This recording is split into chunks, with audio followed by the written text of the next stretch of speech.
if you're not comfortable. Christina Chiu is the grand prize winner of the James Allen McPherson Award for her novel Beauty. She's also the author of this amazing short story collection that I love called Troublemaker and Other Saints. And her books have been nominated for so many awards. And Troublemaker was winner of the Asian American Literary Award. Christina is a founding member of the Asian American Writers Workshop, which is going to celebrate its 30th year anniversary. And I know Christina through Pen Parentis, which is an organization that supports writers who are parents. So it's really been a pleasure to work with Christina over a number of years in that organization and just see all the amazing volunteer work she does supporting moms and dads and parents, and it's awesome. And I love Christina, and I'm just especially proud of her and happy to have her here today. So thanks, Christina. Yay! Thank you. Jess, it's wonderful to be here today. And thank you all for being here. I'm really excited to speak with you guys. I can't wait to talk with you after I discuss a little bit why I'm here. I know Jess, and I absolutely adore Jess. And many of you I've seen in the past. And so I'm really excited to just continue a discussion with you guys. It's really just such a pleasure to be talking about these kinds of issues. And so at the end, if you guys have questions, please ask, please discuss whatever it is you have on your mind, and we'll go from there. I am the author of 2 books, like Jess said. My most recent novel is called Beauty.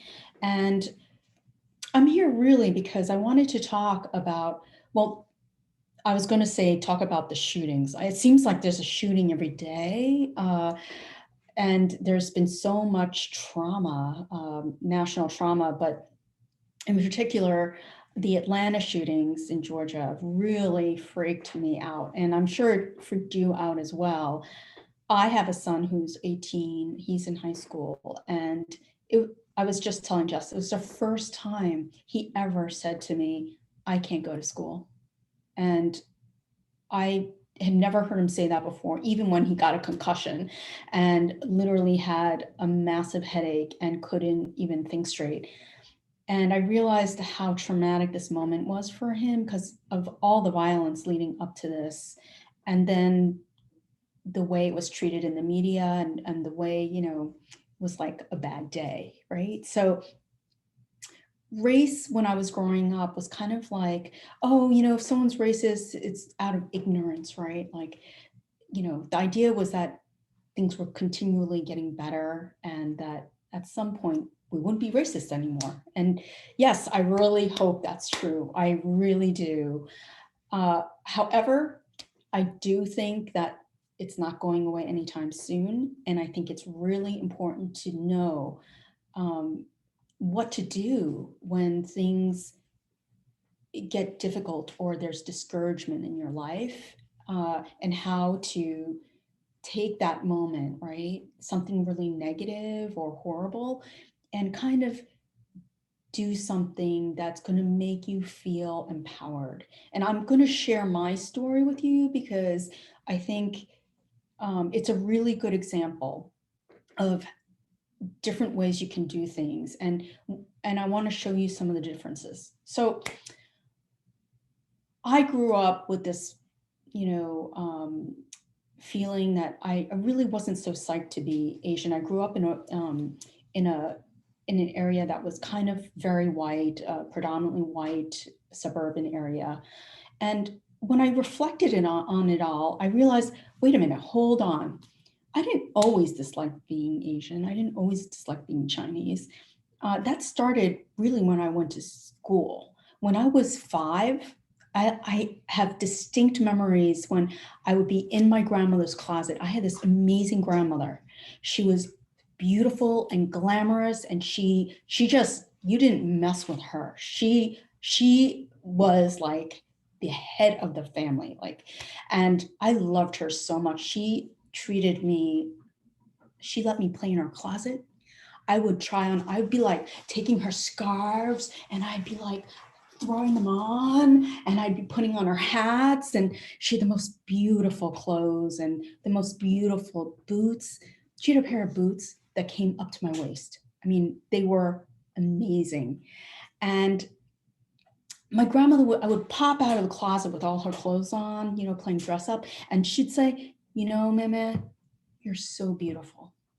She'd actually make me feel so beautiful by saying that. And I felt it, right? So the year later, I'm like 6, and we moved to the suburban town, a very white, wealthy suburban town. We're the first Chinese on the block. We're the only Chinese, actually. And it was like being. Oh, we lost Christina for a second. Yep, you're back. You just froze for a second. Okay. So I think hold on, is my internet not great? We can hear you now. Yeah. Okay. Well, I just heard you that you were the first Chinese family on the block. Yeah, we're the first Chinese family on the block. And then what ends up happening is people didn't actually know what Chinese people were or who they were and, you know, what they were about, right? Because we were the first. And I got this feeling that they didn't really think it was so great. And they would say things like, you know, they would tease and taunt, and they would say things like Chinese, Japanese, dirty knees, you know? And I started to hate being Chinese at that moment when kids started saying stuff like that. And they would really make things to the point where I wanted to be not Chinese. So I did everything in my power to be just like my friends, right? Like I stopped speaking Chinese. I started dressing just like everyone else. I literally, I looked like I jumped out of a J. Crew catalog. I mean, it was ridiculous. And so, you know, I get to college. Oh, before I get to college, I have made sure that I have broken every stereotype in the book, right? So, you know, Asians are supposed to be like very smart and math geeks and, you know, very good at science. Not me. I make sure to be the first Chinese person to get a C in algebra. And literally, my mom is like, a C in algebra? Like, really? Algebra? And I'm like, right? I like to write, Mom. I like to read. So she is kind of horrified. So I go to college and I already know I want to be a writer. Um, and I have my friends and everything's awesome. I'm hanging out with them. We're at a party, and some random guy I've never met before calls me chink. And I'm so horrified. I literally run. I race to my room and I'm like, shut the door. I want to stay there for 4 years. I don't want to go anywhere. But then I start to write in my journal and I start to talk about what it's really like, what what it feels like when someone does something like that to you, like random, just out of the blue, and no one in the entire room does anything. So I really put my heart into this. And the next day, I'm like, wait a minute, this is like an essay. So I sent it to my college paper, and my college paper takes this and publishes it. So it appears in the paper the next day. And I'm like, whoa. And people start talking about it. And suddenly it's like a discussion that the college is having for the next year. And I'm like, wow, that's incredible. Like, I felt really, it was the first time I thought, wow, my voice, like people actually want to hear what I have to say. That was astounding to me, right? So I start to write more, and I eventually come out with a collection of short stories. And the short stories, one of them gets picked up in a journal. And then what ends up happening is absolutely incredible because all these agents start contacting me. I get like the 6-book deal, a 6-figure deal. And it was like, what's really happening, right? But out of all the wonderful reviews, the ones that really impacted me the most and left a mark on me were the letters that I got from people around the world. Literally, they would say things like, I'm totally not like you at all, but I'm exactly like you. I totally get it. And I feel less lonely. I feel like you get me. And those were so powerful. They made me feel like, wow, you see, you by taking this thing that was negative in my life and transforming it into something that I love doing, like breaking out and doing something that made me feel passionate and beautiful, that was so empowering and changed my life. And this is something that I think we don't talk about enough with students or anyone. That's the fact that like we make a choice, right?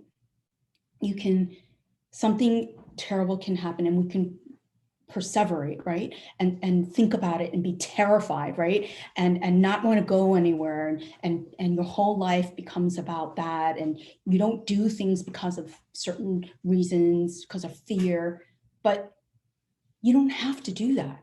You can take that energy and you can transform it into something positive, something that's going to make you feel like you made a difference, that you matter, your voice matters. I mean, think about, remember the Parkland shooting in Florida?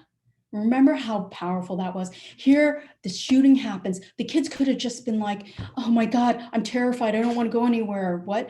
But they got their act together. And was it Deborah? Deborah got on that stage. She motivated and got a march. And then she gets on that stage and she gives this amazing speech, 6 minutes and something of silence. And the entire world watched. And that's what we can do. So like, I guess the one thing I really want for everyone is to think about what are the things that you love doing and feel passionately about, because you can use those things to transform any kind of bad feeling or difficulty in your life into something really beautiful and powerful, because we all have this. We all have unique factors and we all matter. We just often, you've heard people say, oh, you should love who you are, right? Uh, how? Can someone please tell us how? Like when someone said that to me when I was in high school, I actually thought, well, that's nice, but it didn't really mean much more to me than words. But what they really mean is that if you take your passion, whatever it might be, it could be fishing, it could be fixing cars, it could be knitting, it could be drawing, it could be anything. And you put your heart into the space, and when something happens, you remember that space, right? You put yourself back into that place of flow. When I write, it's like, maybe this has happened to you before. When I write, I'll sit down and it's like 9, 10 p.m. I put the kids to sleep or whatever. And next thing I know, it's like 5 or 6 a.m. My kids are waking up and they want breakfast. And it's like I'm so there that like I'm not there. And that's really what I want you to think about. And I hope you will consider, because it really can be so life-changing to know that you can be in that space. So for instance, I was just the other day, went to the store and I passed a car that was parked in the street, and the guy rolled up his window as I was passing. And I thought to myself, oh, that's a coincidence. And then he pulled away and his window came back down. And I thought to myself, well, that really feels really bad, really not good. And it really is upsetting that people would have this idea that that COVID is somehow linked to any particular group of people. in my case, Asians, right? So what I ended up doing was I got into my car and I put myself in that place of flow. Like I really thought about that feeling that I get, that really beautiful, powerful, passionate feeling I get. And instead of perseverating on that moment, which I would have done probably in the past, I was able to move into this much better space, a space where I felt okay and I felt me again, right? Because you know what? You aren't what other people tell you you are. You have control of that narrative. And this is how I want, or, think that you can get that narrative back if people do this to you, or if you feel like you're lost, and we all feel lost sometimes, right? So I want you to take this technique and really use it to help yourself when you're in those moments. Go into that moment of flow where you feel powerful, because you are. It's your narrative, you control it. And honestly, I wish someone had said this to me. I wish someone had told me this, because there's just no time to waste. Like, we need you guys. We're on the front lines. We don't have time to sit around and feel bad. We only have time to take something, figure out what's going on, and just do something. So you know what I did? I wrote an essay, and maybe that essay will get published, maybe it won't get published, but I'm sending it out. And you know what? When I see that essay in print somewhere, I'm going to feel like, you know what, that moment that guy did that with that window, it's not so bad he did that, because it made me do this, and this makes up for everything. So that's all I want to say right now, because I want to hear what you have to say and have a discussion. Christina, thank you so much. Thank you for telling those stories. Just so powerful and so uplifting, real, not looking away from the realities of life, but also being uplifting. So thank you, thank you, thank you. Students, feel free to put questions in the chat or just shout them out, or comments, responses. I also at some point want to see if I could show your shoes. So Christina designs beautiful shoes. I do have them. Hold on 1 second. Oh, you have them, and you have them to hold up. Yeah. Can you get them? Thank you. Yes. It's great to have children as assistants, right? Yes. But I think that whole concept of beauty and internal beauty, and then the beautiful things that you put into the world, I love that. Yeah, I mean, I feel like I combat a lot of negativity by creating beauty, right? And it makes me feel in charge of my own narrative and of what I see. Because if someone makes me feel like all I can see is something dark and depressing, then they've won, right? They've won that narrative. They've stolen my narrative, and that's not who I am. And so I'm just going to show you my boots. Wow. So she made them herself, and you didn't necessarily go to school for this, because you went to school for writing. So how did you teach yourself how to make shoes? So all right. So when I started writing my last novel, I had this experience where I just did not really know enough about fashion, and the character in the book is in fashion. And I felt that I would be doing a total disservice by not actually researching and understanding, why does someone spend $1,000 on a pair of boots, right? Like, for me at the time, that was kind of unfathomable. Like, that's like a month's rent. Like, why would someone do that? And then once I started, I took this workshop and I started making shoes. And I really started to understand not just what goes into a shoe and the really higher quality shoes. It's the make, like, when you look at the stitching, the make, all the materials, it becomes so like a piece of art, right? It's not even so much just a shoe, it's a piece of art that you wear. And then I really started to get it. And I made these boots. And actually, I have a really great story about these boots, because so I made these boots, and then I had all this leftover fabric. And when COVID started, and I was a little bit weary of wearing masks, because there was a lot, I could already see that there was a lot of anti-Asian sentiment.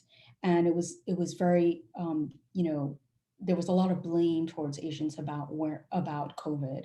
And a woman got attacked in Midtown New York for wearing a mask. And immediately I went into this mode where, like, huh, right? Like, I don't want to wear a mask. But then I thought to myself, well, that's a little ridiculous, because I have a family and I don't want to get COVID. I live in New York. We all, we know what COVID did, right? Like, what was it, like 10,000 people died? It was some ridiculous number. And here I was afraid to wear a mask. So what I did was, I had leftover fabric. This is Mary Mako fabric. And if I had to define myself with a fabric or a design, it would be this, because this fabric is so cheerful and happy, and it would describe me perfectly. It's me. It's hopeful, and it's cheery, um, and I start to make masks with the remainder fabric. And I ended up going out the next day after I made this mask, and I was like, kind of, trying to see how things would go. And what ended up happening was, this woman slows down as I'm passing her on the way to the grocery, and I'm thinking to myself, it can go either way, right? Like, who knows what she's going to say? But she stops me. She's like, I love your mask. And I'm thinking to myself, that's right, because I made it. And you know what? No one gets to define me. I define me. And that's what doing something, like expressing yourself in what you love, that's why it's so important. Because every time someone tries to take a piece of you, you're like, sorry, nice try, but that would be mine. And that's exactly what I hope all of you walk away with. Okay, so any questions? I see a lot of appreciation in the chat for your shoes. Oh, thank you, everyone. Yeah. Yeah, I have about 15 pairs of shoes and boots that I've made. I actually have not been making them during COVID, because I don't have the space for it. But as soon as COVID's done, I'm definitely going back to doing it, because it was so fun. And this is the great thing about being a writer, because you get to explore everything you're writing about, and oftentimes you end up finding something that you feel passionately about, right? And it puts you into that place of flow, and you forget time. Like, there have actually been times when I'm working on my shoes and I look up and it's like 2:10, and I'm supposed to go pick up my kids. I've forgotten them. I have to, just leave everything and run over and get them, So that makes me feel better. yeah, so it's like, it's when that happens, it's like you're so in that moment. And maybe it's the Buddhist in me, but you know how people who meditate and people who believe in being mindful, it's all about being in the moment. And when they say that, it can be kind of like, well, what do you mean? I am in the moment, I exist, right? But really what they mean is that you're so invested or interested in what you're doing, that you're not thinking about all the other stuff going on. And it's you at your core, right? It's who you really are, because you're just there. You're there and you're not there, right? I love that. Yeah, I think especially at this point of the semester, students want to be reminded, that that's possible, because it's hard to feel engaged right now. Victoria is our editor for the videos and our student, and she had a question. I don't know if you're in a place where you can put on your camera. If not, Victoria, don't worry, but go ahead and ask. Hi, Christina. Can you hear me? Yeah, I can't put my camera on right now, but I do have a question. I wanted to know, like, I don't know, I guess this is something that I think about a lot, but like sort of like societal, like norms or like conventions or whatever, and like being a woman and then wanting to go into like an industry that's like maybe male dominated. Like I know there's like you've been saying a lot, like trust in your own abilities and like, believe in yourself and sort of like know your worth and all that, but like how do you deal with like going into like like maybe like an industry, like I want to do film for example, and like knowing that there's like a lot of like male dominated people, like they're like above you and you sort of have to go through them to get to where you want to be. Like how do you deal with that? Because I feel like that can be a lot of pressure, knowing that there's like It can be intimidating, right? yeah, exactly. Yeah. So I think that is true in almost every industry, including fashion, which is like, a woman's, area. But it's, what's interesting is that I think the people who make it, as there's going to be moments where there's bias. There's going to be moments when you're up against people who will dismiss you. That's going to happen. We know that men mansplain, right? We know that happens. So to not be shocked by it would be the first thing. To know that that happens, and to stay in your grounded space and to keep going forward, right? Regardless of what other people say. And the only way really you can do that is to have strong core, and also to have a really good support team. So when I left college and I decided I wanted to be a writer, at the time, the only really well-known writer was Amy Tan. And everyone would compare any Asian to Amy Tan. And that was problematic for me because the Asian community is actually very diverse, very, very diverse. And Amy Tan is, one person in like many, many thousand authors, right? But because she was the one that the industry would focus on, no one really paid much attention to other authors. So I got together with a bunch of people I met. I didn't even know them yet. And we formed what was the Asian American Writers Workshop. And it was the first time that Asian Americans actually had a platform where Asian American writing and work wasn't focused on what other people wanted, right? What mainstream America was deciding we should be writing about. It was what we wanted to be writing about. And so we just kind of kept going. And with our peers, we just plodded forward. And, the thing about success is that you can't succeed unless you keep trying. And for some people, there are going to be more obstacles than for others. There's no doubt in my mind, right? But the trick is to know how to stay in your core and not get knocked off, right?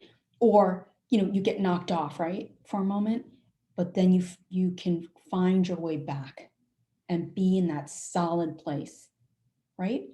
And look, there are studies that show women are the first ones to be like, I'm not good enough. Men, did you know this? Men, even if they're not qualified for a job, they'll apply for it anyway. Even if they don't have, even if they have like maybe only 60% of the qualifications, they'll apply for the job anyway. Women, they won't. right? So we need to change. We need to change. We need to apply anyway, right? And when we don't get the job, we need to keep trying. I worked at a literary journal at one point, and I can say for a fact, okay, women would submit, right? And they would get rejected, and then they would not submit again. Men, they would submit, and if you didn't take it, they would submit again. And if you didn't take it, they would submit again until you ended up taking something. Don't give up, ever, ever. If that's what you love, and I think I'll be backed up on this, Jess, all of you who love what you do will agree with me. Don't ever give up. Don't, there are moments when you're going to have difficulties. Keep going, no matter what. And if you need to, like, I actually, I work with this organization that has accountability groups, and I actually lead an accountability group for artists, visual artists. And we just set little goals, right? So there's little goals all the way to the end. And every week we approach another goal. And we come back the next week. Did you do that? Why not? Let's troubleshoot. If you did it, awesome. Move on to the next one. But life is a marathon, right? You're not sprinting in a marathon. You pace yourself and you just keep going, right? So if something happens and, a tree falls down in front of you, right? You go around it and you just keep going forward, right? If you stop, then what's the message that you're giving other people? You're saying that they get to determine whether or not you make it, right? And that is not the case. You decide. You make that decision. If you decide, I don't want to pursue that anymore, that's one thing. But no one else gets to decide that for you, right? And if there's anything I hope all of you understand is that, look, we might get freaked out at times. We all do. That's human, right? There's a lot about life we don't know. But when those times happen, come back to yourself and what you love. Because that's what you know. And that's what will put you back into that moment, that feeling of flow. And that's your power. When someone tries to take your power, you just say, excuse me, I'll just take that back. You know what I mean? For me, it's writing, but for you, it might be something else. So play to your strengths and the things that you love, and you'll be fine. You just had the Oscars and a Chinese woman won, right? Like, who would think? But she never gave up. Just don't give up. You don't know if you're going to win something or not, but you obviously won't win it if you're not in it. So definitely, if you want to be a filmmaker, put your heart there and stay in that feeling, because only if you feel passionately about something can you stay there for the long haul. And remember why you're there. For me, I love writing, and it's important to me that people understand stereotypes and racism, and a lot of my work revolves around that. And that's what keeps me going. I tell everyone this, for every 50 things you try for, you might get one. I had a young writer approach me recently, and he said, oh, I don't know, I got rejected again, and maybe I'm not a writer. And I said, well, how many places did you send it? He said 3. I said, go back. When you hit 50, then you can call me. And I really mean that. And I hope you realize that, like, look, people don't get things necessarily right away. Maybe some people do. And of course, the more privilege you have, the easier it is. But for everyone else, just keep at it. Keep at it. Don't give up. Like, I wrote this essay. It's been maybe 12 places already. I'm going to keep sending it out. Eventually, someplace will take it. And you know what? What I wrote is really there's so much of my heart there that I can't just give up on it. It's so important to share what is going on and to share voices that, like, look, if I don't say anything, who's going to say something? Right? If I just give up, then people be like, oh yeah, there are no Asian people who have their articles out. If you look around, that's true, right? There aren't that many Asian voices out there. You know what? I defy you. I'm definitely sending it out, and I don't care where that's going to be published, but it's going to get published, and every one of my friends will be sending that story around. And that's the way I want you to think. Your friends will always be there for you. Create a network that's tight, and if you're like-minded and you all have the same feelings about things, you're all there. You all support each other. Like, we live in a society, everyone has to compete. Everyone has to be the best. No one can share, places that they're sending things to, or contests that they're trying for, right? Because, oh God, someone else is going to apply and that makes my chances less. You know what? Your chances are less if you don't have a family, right? If you have a family and you guys work together, you're so much stronger for it. Like, people don't, they think diversity waters things down. Without diversity, we would be such a boring nation, right? Without community, we would be so weak. It's because we have community that we get anywhere. Really, think about it. Everything that we've done good in society is because we are taking care of each other and we have our hearts there. That's just my opinion. And I don't know, but I don't want to put words in your mouth, but I really do think that if you think about not just getting, but giving, that there's a flow, then you've created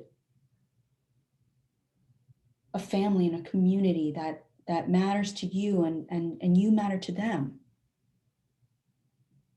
Absolutely. I love that. Yeah, I love everything you said. I wonder, Christina, if you might talk a little bit about how those ideas connect to the book Beauty. So the book is about a woman who is Asian American and wants to go into the fashion industry. And so, yeah, if you could talk about how your own experiences influenced that book, Sure. that would be great. Yeah. So Beauty is about a woman who wants to go into fashion. Fashion is very cutthroat, very cutthroat. And maybe 20 years or 30 years ago, most of the designers were actually male. There were female designers, but there were more male designers than female designers. And it was very cutthroat. And this woman ends up she's Chinese American. So there are a lot of issues around, prejudice and bias and sexism. And a lot of it's subtle, right? A lot of it's like, oh yeah, we're just competitive. But no, it's actually more than that. It's all these issues that are pretty nuanced, right? And they're all at the intersections of race and gender. So she has all these difficulties. And then there are issues when she gets married and she has children. And, women are grow up believing that they can be who they want to be, and they can have, a career and whatever, but no one has actually today we had some good news in the world, but no one has actually thought, look, having a family and having children, like the amount you put into childcare makes it impossible for many women to even have a career. Well, someone's got to take care of the kids, right? If you decide you want a family. So like for me, one thing that happened was, so I'm a writer and I made a decent living, but childcare actually cost more than what I was making. So it was like, well, do I just take a few years off? Or what should I do? Because I can't exactly take care of my kids and then right after they went to bed, because I would be exhausted. So that was an issue that I took up in the book, because I felt no one ever talks about this. They just expect women to be superwoman and do everything. And you know what? We're not superwoman. We're women. We should not be bearing the brunt of all of it, right? And we saw during COVID that a lot of women literally left their careers, because who's going to take care of the kids? Like them, right? So I took up that issue in the book because that's one of the issues I think that plagues women. Of, it doesn't matter what background you are. If you're a woman, you take up the helm of that, right? And so that was one of the things. Another issue I took up was this issue of sexuality. So notice what after the Atlanta shootings, first of all, they called it shootings and it's actually murder. Okay. But 8 people were killed, 6 were Asian, and it was not a hate crime. They decided it was not a hate crime. That was already like, what? All right. The sheriff calls it a bad day. Now just think about that for a minute. All right. A bad day is if my hair looks bad. A bad day is like, if I trip and fall. That's a bad day. A bad day is not going out and murdering 8 people. And then on top of it, saying it's because I have a sex addiction. What does that mean? Isn't that I mean, crazy? I'm hmm? sorry I had to interrupt you with that, but it's so crazy. How do you get away with something like that? You kill all those people and says the sex, what? Who Yeah. made up that one? What attorney came up with that twisted voice of words? I'm sorry, I didn't mean to interrupt you, but No, I'm passionate about that too. I That's insane. So that was the sheriff who said that, in Oh, fact. Okay, so it goes to show you how systemic things are, right? And look, there's a stereotype of the exotic Asian woman, right? The geisha, the very sexy Oriental woman, and he played into that. Look, would you go? Everyone's been to get a massage before, right? If you went to a white establishment, would you ever say a thing like that? No. He only said that because they were Asian places of business. And because they're a woman, suddenly there's fishiness there, right? Because we all know they can't actually be making a real living doing honest work.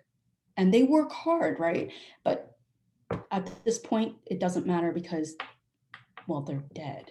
But you see how things end up kind of blurring all the lines. So our stereotypes actually kill people. They're deadly. And this is why it's so important to talk about them. All right. If, we're lucky that we live in an age of video and social media, because, George Floyd wasn't the first. He was the first in hundreds of people. We just have video footage of that, right? And so here we are. We're at a place where we have to take a good look at ourselves. Is this the society that we really want? And how are we going to change this? Because you know what? People who made the laws that are so flexible for them, they're not about to open the door and be like, here, take up that space. This is for you. You got to open that door, swing open that door and walk right through it. Because that's the only way you're going to make space for yourself. and never give up. Right? So I learned a lot about these shootings. I mean, they've been so tragic, but they've made me realize, look, I can write my books. Yes, that's important to me and I love it. But I also have to start speaking. I need to get out there and really speak about these issues, because it's not like it's just, oh, it's a stereotype, it's no big deal, you know, people are just ignorant. It's so much more complex than that. People are ignorant, but it's so much more complex. And it's not going anywhere anytime soon unless we do something about it. So I'm hoping I can get a lot of people to start engaging and really know that you can make a difference, right? The students in the Parkland shooting, look, they were the first ones to really get everyone going, right? Like, who would think? You know how people always say, oh, you're just students, you're just this, or you're just that. You can't do, you know, but they showed everyone. They showed everyone. And they made us realize, look, we should be ashamed. We're sitting on our butts. And we have not, it's taken a bunch of 16, 17, and 18-year-olds to take a stand before we did. And this is not the way to go through life. The way to go through life is to make change, make the change that you want, and to feel empowered by doing so. I feel like I'm getting so much energy just hearing you, Christina. Thank you so much. Do students have questions? I see just a couple private messages, people saying, wow, I'm just enjoying these words of wisdom. Yeah, I'm hearing from students that they're really enjoying it. Is there anyone who hasn't spoken who wants to jump in? A couple students might have another class, and if you need to go, that's fine. But we have about 5 more minutes. So is there anyone, and any teachers are more than welcome to ask questions too. Everyone needs to read Christina's new book, Beauty. Last question. Yeah. Okay. Ms. Winsett. So Ms. Winsett is actually, just to introduce her really quickly, she's my colleague in DC. So she is the librarian at the DC campus. Thank you so much for being here. And hi, Mom. I see your mom, Jess. My mom's here. Yep. I've been teaching for like 32 years, so I have quite a bit of experience right there. And my thing is, and I'm a Black American, African American, you know, I'll put that out there. In order to start, now this is the world according to Ms. Winsett, in order to start changing things, I'm going to change it by asking you to pronounce your last name for us, because I have a lot of Asian friends. I grew up with a lot of Asian Americans coming up. My mother owned a bar. The next door neighbor owned a restaurant. So we're all like family coming up together. But we have a tendency in America to escape over things that seem to be a little difficult. And last names are that, you know. So I think we should take a chance, or not take a chance, but take the opportunity to learn how to pronounce names of different races, different backgrounds. Like it took me a while to learn how to say Jakowski. And finally I know Jakowski, you know, I can put all that. So we need to learn, because if we shy away from that, then people just go, oh, that's Christina.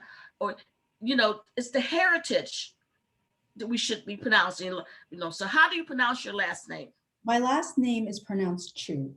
Chiu. Yes, Okay. and I agree with you. I think that this is a really important point that you're bringing up, because I think the whole idea that something is different or like odd, or, you know, like people have this idea of what's normal, or, and in the norm, and they're not so willing to move outside of it, right?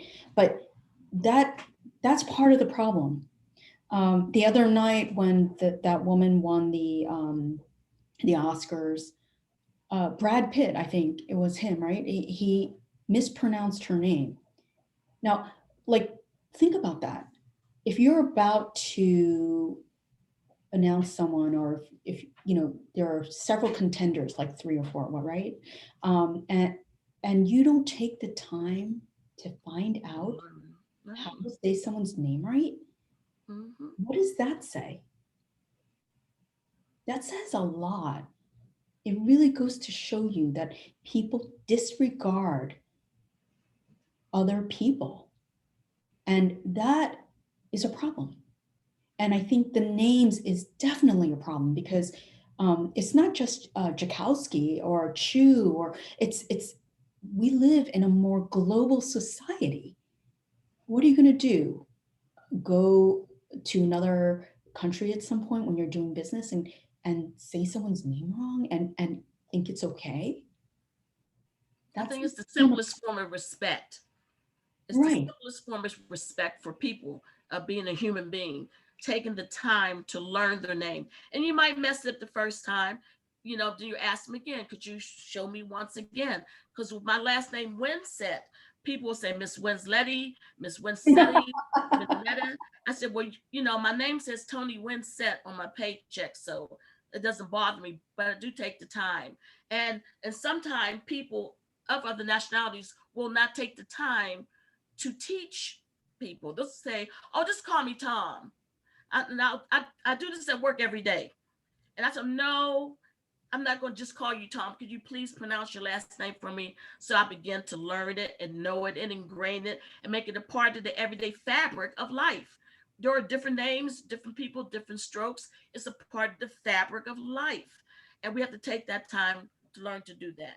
Yeah, I think so. I think it, and it also respects the whole identity of the person, right? When I was Yes. growing up, I think it was really, it was like I let go of being Chinese. Obviously, I couldn't let go of my face, but you know what? I'm actually okay with that.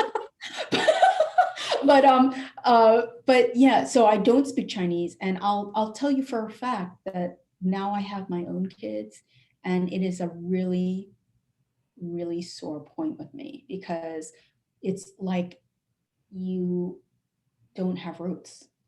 Like, language is a big part of roots and who you Not are. being black. Yeah. And so, when I was younger, the idea was is you would change people's names if they weren't like ours, right? So, a lot of kids' names got changed or whatever. And I I see less of that now. Mm-hmm. And I think that that's important, because it's a part of who someone is. And when they start to lose those parts, and the whole idea of melting pot, that we all contribute something, and then it become more diverse, like, that actually is not true. When you give up those parts of you, they get lost. Mm-hmm. And you don't want that. You erase them. That's right. I once had a situation like yours during graduation. I graduated from college, I will say, in the mid 80s. I won't tone it in because it'll maybe sound 100. But in our department, but it was during the 80s, so it's not really back in the days. We had about 165 people in my field. I majored in English, so we had 165 people to start. When it came time for graduation, we had like 18 people who walked across the stage. I was the only black in that on that stage. When it came time to walk to receive the diploma, the department head could not remember my name at all. She kept saying, who is this again? Um, what did you say your name is? And I'm the only black person in the entire department. Now they had to know who I was. And I had to whisper it to her. And then she said, oh, okay. And just pushed me on along. And she knew all those other names. Well, it's like how people dismiss you and invisibilize. There are all these strategies, and sometimes they're not even conscious. That's because people, it's been part of our culture, that people don't often even realize, like when a guy mansplains a woman, right? They often don't realize they're doing it. That's just what they do. It's not until you point it out that they are like, oh, you know, they start to get defensive. Of course, there's always the defensive mechanism that comes up, but then really, you know, it's because the culture has grown up in this way that has allowed for all these things to happen, that they continue to happen. So until we start calling things out, they just keep going. Mhm. So I think, you know, as an Asian, I'll say that there's a tendency for a lot of Asian families, not mine, to be quiet and just like try to follow the rules and then like get by, right? Mhm. But I can say for firsthand that that did not work for me. And that the only real way I think of getting by is to really speak up and say how you feel. And when something happens that's wrong, that you say, hold on 1 minute. I don't really feel okay with that, right? You don't have to, you know, punch someone in the face, but you can say, look, that doesn't make me feel good, or that doesn't seem right to me, or, you know, you may not even be able to articulate it. You know, have you ever been there where like something doesn't feel right? You can't In really tell college. what it is, right? You can't really figure out what's going on yet, but you can say, hold on, something feels weird, Right. Mhm. right? Can we Yeah. kind of figure this out together? You know? And I do think there's that tendency to dismiss very easily. So I was saying to a friend of mine, and you know, she's a very old friend, and she, you know, she's white, and I said, you know, my fear when during the election was that Trump would win again, and that there would be another internment camp. This time it would be the Chinese, right?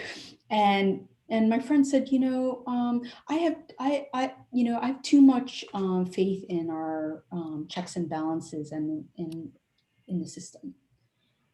And I was really disappointed. You know, yes, this government is still a democracy, but after 4 years where okay, kids were separated from their families and put into pens, um, let's see, different groups of people were kept out of this country. We had people attacked in the street. We have Black men and women shot and killed right in front of our faces. And even when we're saying, don't do that, stop, right? So this was really disappointing to me. And so I didn't have this conversation with this person, but I'm going to go back and say, you know, that conversation we had, you know, I've been thinking about it, and I think you're not right. I think that's wrong. And I'm going to tell you why I think that's wrong. Because otherwise, people just keep going. They don't. With It's your like lives. white blindness, right? Mm-hmm. And you know, it's not okay anymore. Yeah. It was never okay, but we have to, That's right. we can't let this keep going. I think that Christina, everyone here they're going to have to go on to their next class, but I think it would be impossible to hear this and not feel empowered to do something or to take some new energy into your lives in whatever way that you want to do that. We have a great class here, so many different talents and abilities, but everyone here has a voice and an opinion. I've heard from most people, and we're going to continue talking about Christina's work in our next classes, and we'll share some of that work back to you, Christina. Sometimes we do artwork and they might research you. I warned you of that. Thank you, everyone. Have a wonderful rest of the day. We do not have class on Wednesday, but don't forget to sign up for those meetings, okay? I'm going to meet with everybody individually. And stay on if you need the link to the meeting sign up. Okay, everyone, and thanks for coming. Thank you. Nice to meet you. Nice Thank you, Christina. It was Bye-bye, wonderful Jess. meeting you, Miss Winzet. Thank you. You're the best, Christina. I just loved it. Thank you so much. It was lovely meeting you, Mom. And Judy is actually through Penn Parentis indirectly. I don't know if you want to say hi. Hi. If Judy is there, she just put a note. Hi. Hi, Judy. Hi. I was actually invited by a friend of mine we are in a memoir workshop, and she thought I would find your talk interesting, which I did very much so, because my memoir is also about growing up Asian American, or actually specifically Chinese American in a white world. The way I describe it is, where I often forgot what I look like, startle myself when I walk past it, and catch my image in a passing mirror, just because everyone around me growing up was white, everyone at school, everyone in the neighborhood, everyone in my books, on TV. So I often forgot what I look like. I would love to continue our discussion so outside of this, and stay in touch, and just build connections and help each other. And if I can help you in any way, just let me know. Yes, that sounds very good. I'm going to look, you run the Asian American Writers Workshop, so I'll look up. I actually am not there anymore. Oh, okay. With Penn Prentice, and Jess has my information, so you can get it from her. Terrific. Yeah. Great. Thank you. Thank you very much. Thank you for the talk. It was very inspiring. Thank you, Jess. You are so awesome. Thank you so much. You are so awesome. So you have to come back all the time and speak to my students. You're just like this infusion of energy. Thank you. Thank you so much. I can't tell you how grateful I am. Oh, thank you. Thank you. So we will get you paid, and we'll get you to come back. And then I'm going to try to see if my favorite authors, if I can get you all registered, so you're actually DOE vendors, which is very official, but that means it's just very simple paperwork that I fill out. And then that way it's easier for you to get paid and actually buy more schools. So if you are not in that system, That's awesome. I could do that. Yeah. And get you, like, if you want more speaking engagements, I can help you get them. Yeah, I would love that. I just think it's so important right now to be doing this, It is. It is. Okay, my dear, so good to see you. I've missed you. I missed the in-person meetups. We'll see you soon, I think. I hope so. Yes. I've gotten my shots. Have you gotten your vaccination? If you want, we can get coffee. Yeah, that would be, yeah. I'm only in Queens, not that far away. Cool. We'll find a time. Okay. Okay. Thank you. Bye. Big hugs. Bye. Hugs.